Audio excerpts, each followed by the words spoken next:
All right, it's Wednesday, August the 23rd, and let's get a 49er update. But first, a mention of our sponsor, Pig and a Pickle, best barbecue in Northern California. Check them out in Emeryville and Corte Madera. They're open 7 days a week in both spots from 11 a.m. till 8 p.m. or until they run out. Pig and a Pickle. Get the brisket chili. Say hi to Damon and Mary. Tell them that Larry Krueger sent you. All right, let's talk a little 49ers. As we kind of hit all things Niners here.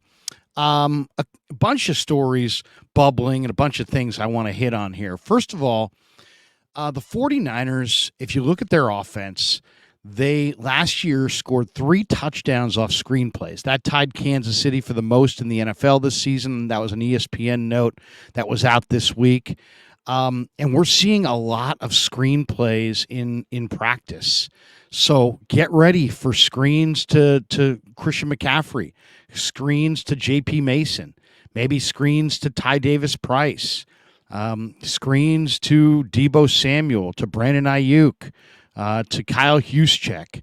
You're going to see a lot of screenplays from the 49ers that will help neutralize the opposing team's rush, and it just takes advantage of the skill set where the 49ers dominate and in yards after the catch. In fact, the 49ers averaged 6.6 yards after the catch per reception. That led the NFL last year. Now, they're getting another yards after the catch monster in Ronnie Bell, who has been an absolute revelation. I believe he leads the NFL this preseason through 2 weeks in yards after the catch. So Ronnie Bell, 7th-round pick, back-to-back years. The 49ers have had 7th-round picks that suddenly look like major contributors. Last year, Brock Purdy. This year, Ronnie Bell. Now, another name to remember and keep your eye on going into this final preseason game is Tay Martin. In 2 preseason games, the wide receiver has caught 5 balls for 38 yards. Now you got an injury to Danny Gray. You got an injury to Ray McLeod, and the door is wide open for the man they call Big Play Tay to make the club. And, you know, this is a guy who was a really good receiver at Washington State. And then he went to Oklahoma State during the pandemic because he was fearful that the Pac-12 would shut it down. And he goes to Oak State, learns a totally different scheme, and dominates there. And he capped his college career with an unbelievable performance in the bowl game against Notre Dame, where he had 9 or 10 catches for over 100 yards and 3 touchdowns. He spent last year on the practice squad, but Big Play Tay has been making play after play after play. Some of them down the field in training camp. And I talked to him after the Denver game. He's gotten stronger. He stayed around this offseason. He's worked at his craft, and, man, you can tell. So watch on Friday night for Big Play Tay to cap his 3 preseason game performance with a big one against the Chargers. Now, another rookie that is making the Tay is not a rookie. He was a rookie a year ago. We mentioned Ronnie Bell was a rookie. Another rookie that is starting to really make a name for himself is Ilm Manning. And, you know, he's got a wealth of experience at offensive tackle. He's got a body that screams guard or center, but he's played left tackle his entire career at Hawaii. And it'll be interesting to see. Will the Niners try to waive him and get him through to the practice squad so he can develop long-term as an interior offensive lineman? But he's got experience at left tackle, and he's definitely shown improvement in this camp. Later today, I'm going to talk to Chris Forster. I'm going to ask him how Ilm is looking at left tackle. Is it possible that Ilm Manning could be part of their swing tackle options this year, not on the practice squad, but on the final 53? That's going to be interesting. Do you look at him as a swing tackle who could actually play there in a game at the NFL level, or is he going to go on the practice squad and try to hone his craft as a guard or center? It would really be a shame if, you know, with the league being so needy for offensive linemen, and the 49ers are in that exact same boat, if somehow they lost a talented young offensive lineman like Manning, who's smart and tough and physical and has experience at tackle and looks like has a world of potential at guard, if somebody plucked him off their waiver wire at the final cutdown, and it very well could happen. So the question is this: is Ilm Manning one of the 49ers' 7 or 8 best offensive linemen? I think he is. I think their backup offensive line, as I see it, would be Nick Zakelj, Ilm Manning, and John Feliciano. So to me, it's hard for me to see them cutting him at the deadline, but we're going to have to wait and see. Now, interesting, yesterday we talked to Kyle Shanahan before practice, and he said that Sam Darnold and Trey Lance potentially would take turns being the number 2 quarterback this season. He told us 2 things. He told us, one, that he expects to name the second quarterback probably at the last moment, so probably just moments before the Niners take on the Steelers in Week 1 at Heinz Field. Will we get the final news on who's the quarterback number 2? But even if that is Sam Darnold or Trey Lance, obviously this can be one of the 2. No matter who he picks, he made it perfectly clear that he may juggle that second quarterback all year and switch it from week to week. So that's kind of interesting. I don't know exactly what would go into the decision of who's 2 and who's 3, or if it's just Kyle Shanahan wanting to hold both guys' feet to the fire and make them compete throughout the regular season and make sure they're sharp all year. But he made it sound very much like it could be an all-season back and forth between Sam Darnold and Trey Lance week by week as to who's the number 2 quarterback on the depth chart behind Brock Purdy. So that will be something to watch. Now, another guy that I thought was having a great camp, but man, the more I watch him, the less I see, and that's Ty Davis-Price. You know, the 49ers have Christian McCaffrey, they have J.P. Mason. They've got running backs here. They've got, obviously, Elijah Mitchell's now back practicing. And Ty Davis-Price has a world of talent. And he's a hardworking guy. He's 230 pounds. He's got pretty good speed. I've seen him in practice get to the edge against this defense and still run effectively between the tackles. Unfortunately, he has not been able to carry it over into the preseason. And yesterday he dropped a screen pass from Trey Lance that hit him in the hands. So he has struggled as a blocker. And as much as that he should have caught that ball, I mean, it was a hard ball by Trey Lance thrown way too hard, but TDP is only averaging 3.9 yards per carry in the preseason. If he wants to be a significant player in this backfield, he's got to get it rolling. And maybe that starts Friday night against the Chargers. Now, one guy who, I think a lot of people put a line through and said he's not going to make the roster, looks like he may be improving here, is Nick Zakelj, the second-year guard out of Fordham. Zakelj is a prospect that I really like. Why? He's smart, he's tough, he's physical, he likes contact, he wants to get better. He is determined to have an NFL career. He did not look good against the Raiders in his first start in Las Vegas in preseason game number 1.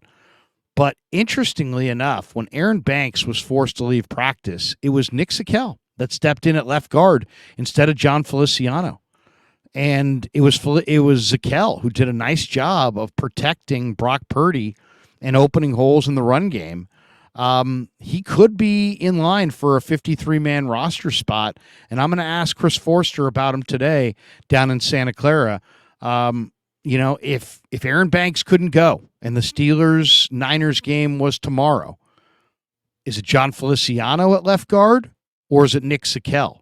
And I think his answer is going to make headlines, and I think his answer will be really interesting to hear. All right, let's look at the snap count from the last game. I think the snap count sometimes will tell some stories. On the defensive line, Austin Bryant played 32 snaps, 30 for Alex Barrett, 25 for T.Y. McGill, 24 for Marlon Davidson, 19 for Spencer Wagee. Cleveland Farrell had 18 for Kevin Givens, 14 for Kerry Hyder. Breland Speaks had 12, Ladarius Hamilton 12, Tomasi Lalili, who's already been cut, 12, Eric Armstead 10, Javon Hargrave had 10. So you had Austin Bryant leading the way with 32 snaps, and he finished with a 67.3 pass rush grade, according to Pro Football Focus. He tied with Cleveland Farrell for most quarterback hurries with 2. He also added 3 tackles and a hit on the quarterback. So Austin Bryant may be coming on. To me, he has not been impressive in practice, but looking at that snap total and his production from the Denver game, Maybe Bryant is in line for some regular action up front on the Niner front. They need as many good defensive ends as they can possibly get their hands on. We also saw Javon Hargrave in his first action with the 49er record a hurry. And the starters didn't have a lot of reps, but may see a few more, believe it or not, Friday night in the final tune-up. Now, the snap count for linebackers is interesting as well.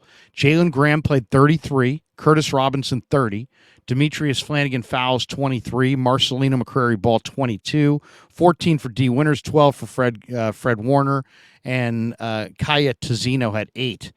So one thing that we're seeing is that the young linebackers are coming on and playing incredibly well.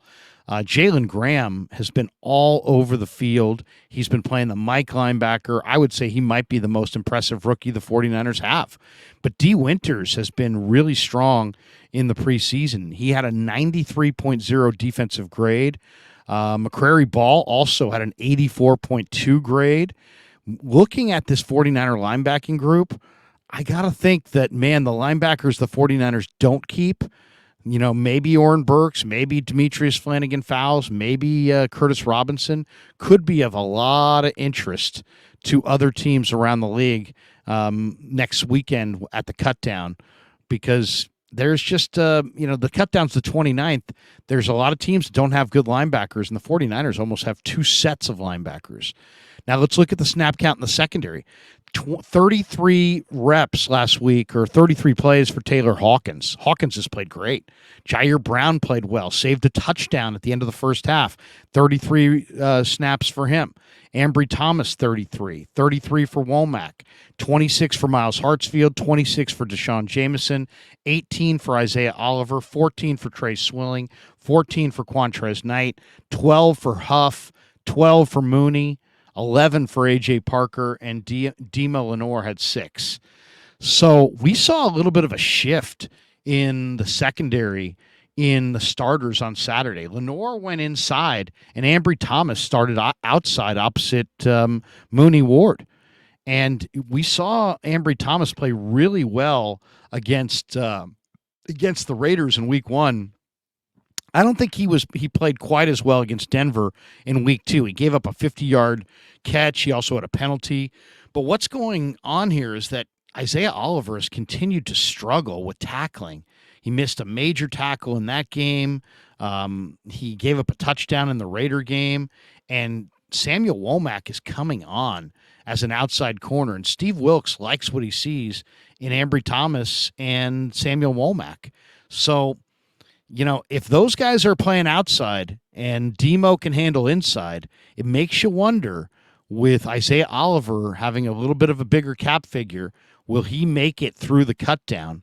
Now, odds are he will, but it also could force the 49ers to go one deeper at corner and one player short at another position, possibly linebacker. So you may see the Niners keep 7 corners and 5 linebackers instead of 6 of each.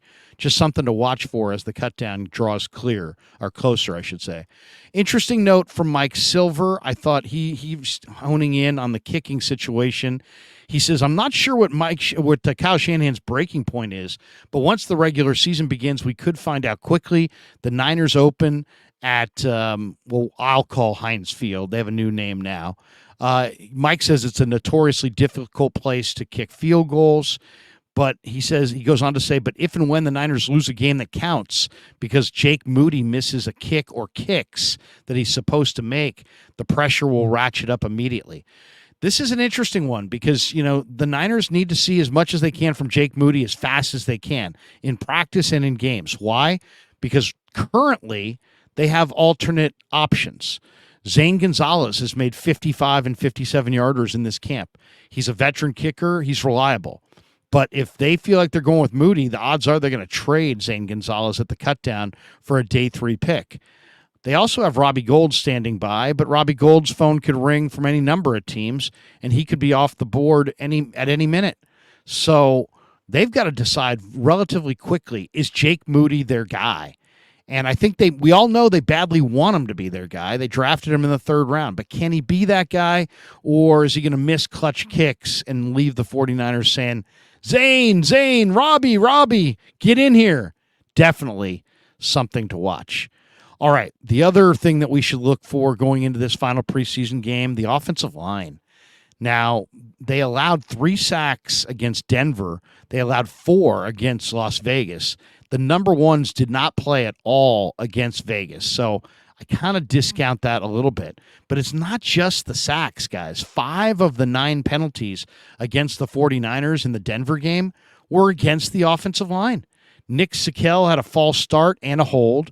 John Feliciano, Joey Fisher, Jason Poe also were all called for holding. And none of those guys are projected week 1 starters at the moment, but the offensive line depth might be a little bit more of a problem spot than most people think. One guy to keep an eye on going forward, as I already mentioned, is Samuel Womack. Womack really is starting to really play well. He was credited with 2 pass breakups and could have had a pick 6 Saturday. In fact, Steve Wilkes told me earlier this week, he's like, man, he should have had that one. There's no question he should have. But Ambry Thomas is playing well, but Womack might be playing better. And you look at the way that Womack is playing outside, is it possible that Samuel Womack is their best starter on the outside and that their best 3 cornerback tandem is Womack, Mooney, and Demo? If you ask me, I would say it is.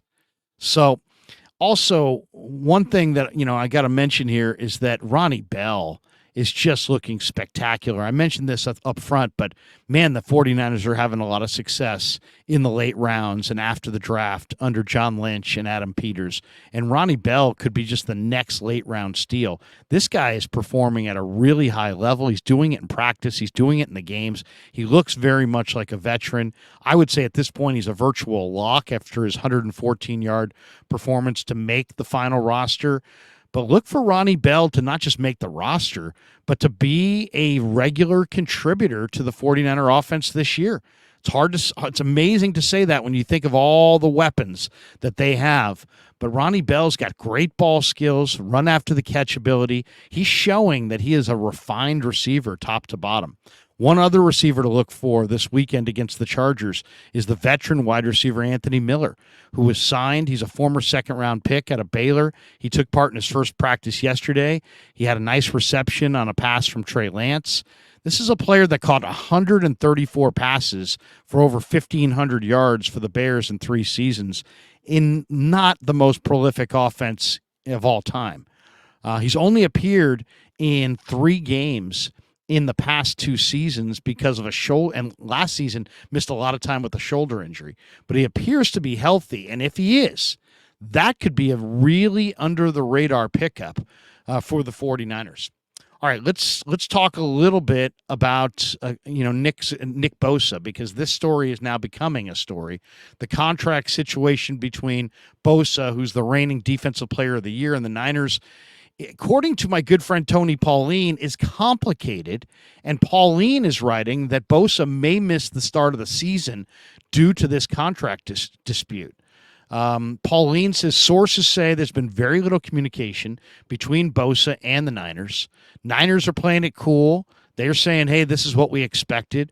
Bosa's not demanding a trade. We're not seeing outlandish things coming out of his camp, but he wants his money, and he's looking to match or exceed the biggest deal of all time for a defensive player, and there's talk that this may take a while. Now, the contract impasse is now on day 30, so he's been out a while. He's not going to draw fines. The Niners have already made it perfectly clear they're going to waive those fines.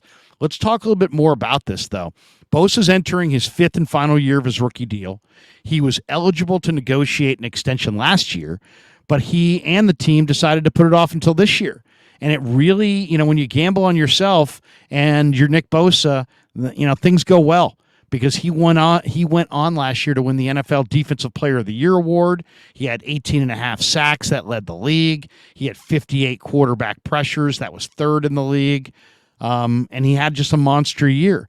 Now, if you go back to 3 years ago, 2020, his brother Joey signed a 5-year, $135 million deal with the Chargers, a deal also negotiated by this exact same agent. At that time, it was the biggest deal for a defender in the history of the NFL.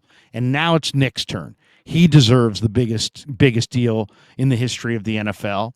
Bosa says he's not concerned about that he'll get what he deserves. But I think any new deal for Bosa, you can expect to surpass what Aaron Donald got in average annual value, which was $31.6 million per year. He's going to get probably more guaranteed money than TJ Watt got, who got $80 million guaranteed. So we know he's going to set the records. He's going to make more than 31.6 mil, probably between 33 and 35. He's going to make well over 80 million in guarantees, maybe closer to 100 or more. But the regular season starts September 10th, and the Niners would love to get him in the mix as fast as possible so he can work himself into football shape. Nobody ever expected him to play in preseason games. The Niners are not sweating that. That's probably not a factor. And also staying in shape has never really been an issue for Nick Bosa.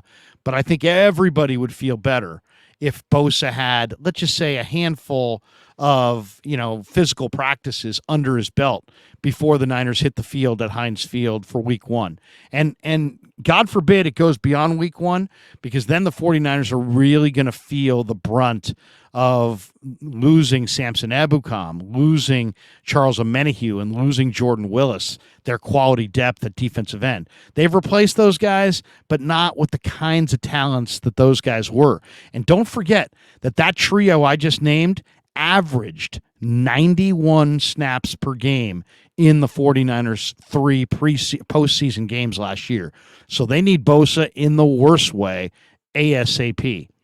And let's finish with a little shout out to John Lynch and Adam Peters. Just looking around the field yesterday, what's perfectly clear is that this rookie class that they have put together is an impressive one. The 49ers have a number of rookies that are contributing this year.